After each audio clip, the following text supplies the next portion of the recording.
Hi, Honest Discussioner here. A YouTuber that goes by the name of Sonisthefatherofman just put out a video recently. He seems like a nice guy. He's a Christian.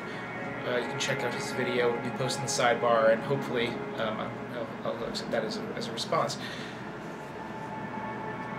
His video made two different assertions. The main one was that God does not need us. We need God. And he's talking about this in the fact that atheists, myself included, have attempted to pray to God, to connect to God, to try to let him enter into our heart, and of course nothing has happened. He argues that this should be expected, that God does not need us. We need him, and we have to show him that we truly want this, and that the earth moving or some sort of supernatural experience should not be expected. In fact, he says that if he ever experienced that, he'd probably question his sanity, which I could understand that. Now, that's the main point of his video, and I'll address it briefly, but it's not what I really want to talk about. From my perspective, if you could argue that God does not need us, but I think it would be difficult to argue that God does not want us. And anyone that's honestly seeking him should get something. Now for me, I did not expect the clouds to part. I did not expect the earth to move. I asked for one thing, and one thing very simply. I asked for understanding. I asked for understanding why I should believe that the Bible is true, that this God exists. And I argue that no one should continue to search for something for such a long time if there's no evidence that it exists. We would not find a man rational, or a woman for that matter, if they continued to search for the fountain of youth, even though there was no evidence that it existed. I mean, if they were searching for it initially, sure, go out, take a look. But if after 40 years they still haven't found a trace of it, and they're still looking, would we really call that person rational? I'd argue. Now, that's the first thing he says, and that's the main point of his video. But he also says that, briefly, that God allows Satan to test us, for we must be tested, and I have to ask, why? God is often told to be the designer of us. We are designed by God. I don't believe this man's a proponent of the intelligent design movement. I could be wrong, but that movement particularly likes to call God the designer.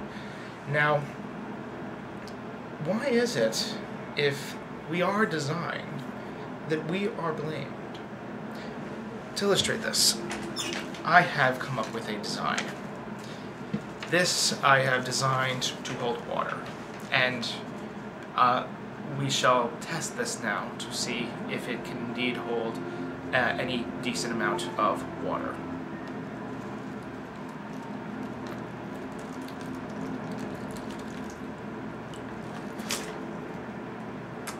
Well, it failed the test. So, is it the design's fault? Should we punish the design? Or is it my fault for making it that way? I used flimsy resources, paper, did not really make it in any sort of sound structural nature. You could argue that I actually designed it to fail. And maybe you'd be right. The point is that I'm responsible for its results, no matter what they may be, success or failure in any regard. It did not hold water because of the way I designed it. So why is it that we are to blame for our actions if God indeed designed us? Is the failing not his if indeed we do fail?